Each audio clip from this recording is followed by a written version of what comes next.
jour J2. Est-ce que j'ai des attentes vis-à-vis de YouTube? Alors moi, franchement, ça fait... je suis sur YouTube depuis 2014. Mais je dois être franche, je ne suis pas très régulière. Donc, ça veut dire que quand on n'est pas très régulier, on n'a pas encore beaucoup d'abonnés. Et voilà, c'est comme si on n'y était que depuis quelques mois. Je ne suis pas très régulière parce que je suis une maman très occupée. Donc voilà, je fais des vidéos quand je peux et quand je veux surtout. J'ai pas envie de faire des vidéos juste pour faire des vidéos. Je fais des vidéos quand je veux, quand j'en ai envie et quand j'ai des idées de ce que je veux faire. Voilà, en gros. Donc qu'est-ce que j'attends de YouTube? Bien entendu, j'attends quelque chose de YouTube. Tous les youtubeurs attendent quelque chose de YouTube. Que ce soit sur le nombre d'abonnés, sur l'impact que ça a sur les gens, sur l'argent que YouTube peut apporter. Hein, on en rêve tous, ça c'est clair. Après ça, ce sont, je vais dire, des attentes à long terme. D'accord? Ça ne peut pas se faire du jour au lendemain. Tu ne peux pas avoir 1 million d'abonnés du jour au lendemain. Hein, bien qu'on le veuille tous. Donc bien entendu, on y travaille, on fait notre maximum pour avoir la meilleure vidéo possible et que ça ait le plus d'impact. Mais mon attente à court terme, et à chaque fois que je poste des vidéos, mon attente est tout simplement le fait d'avoir un impact sur au moins une personne. Mes vidéos sur YouTube concernent surtout la beauté, donc je fais des tutos maquillage, je fais des vidéos qui concernent les soins du visage, du corps, des cheveux. Je fais des vidéos favoris, je parle de nouveaux produits par exemple. Et mais c'est quoi ça? Ah, c'est l'ombre.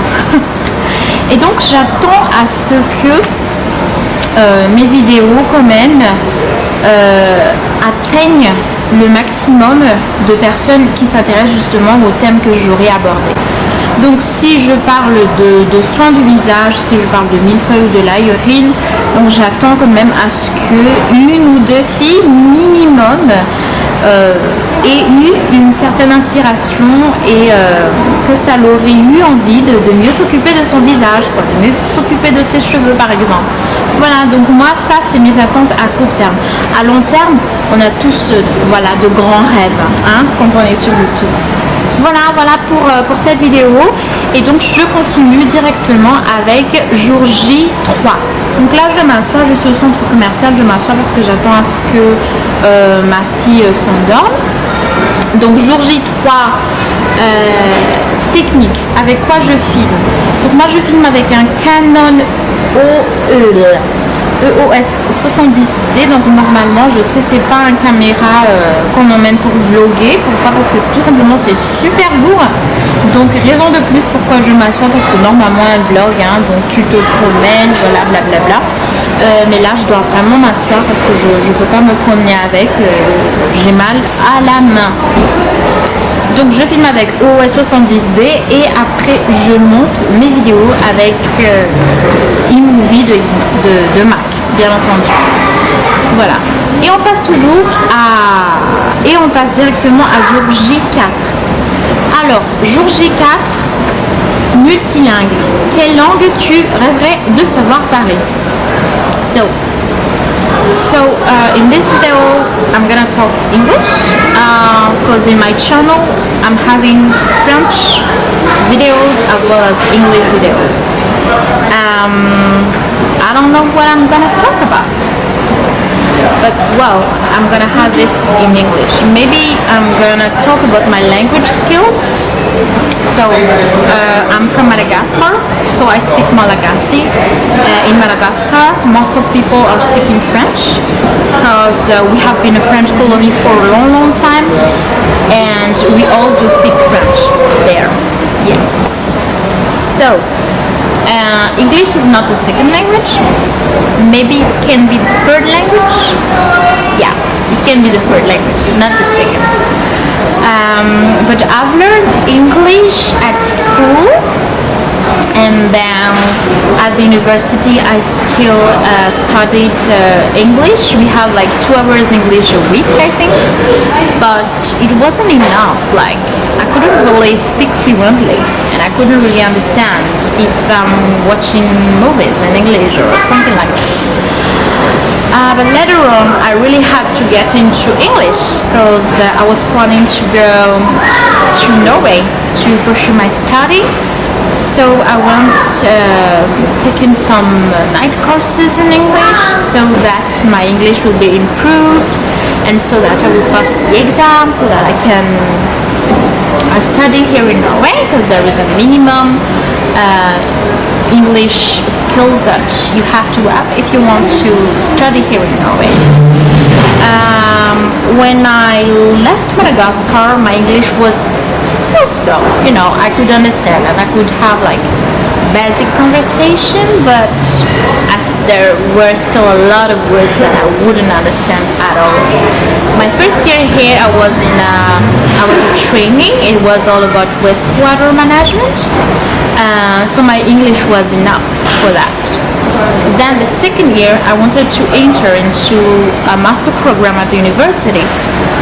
So they required a TOEFL. A TOEFL is test of English as foreign languages,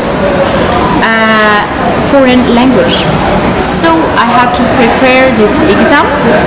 It is quite expensive, and at that time I couldn't afford like taking courses or taking a personal teacher so that I could speak fluently English or prepare myself to the TOEFL.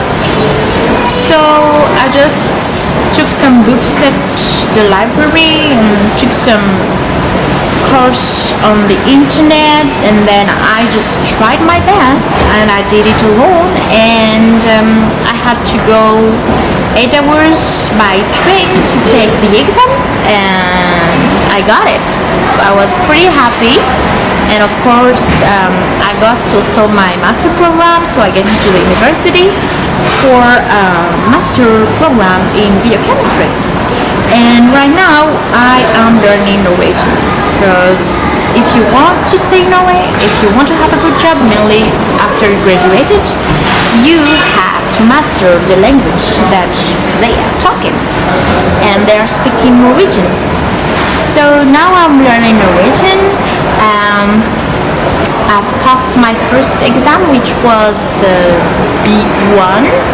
So I was supposed to pass B1, but then when I did the exam, I directly passed the level above, which was B2. All of the exams I've done, like listening, writing, speaking, and what was the other one? Understanding. No. I was B1 at writing, but the other ones were directly into B2. So this August, I'm gonna pursue this Norwegian course, and then I'm gonna take an exam at the end of the course, and it's just gonna be about writing. Yeah.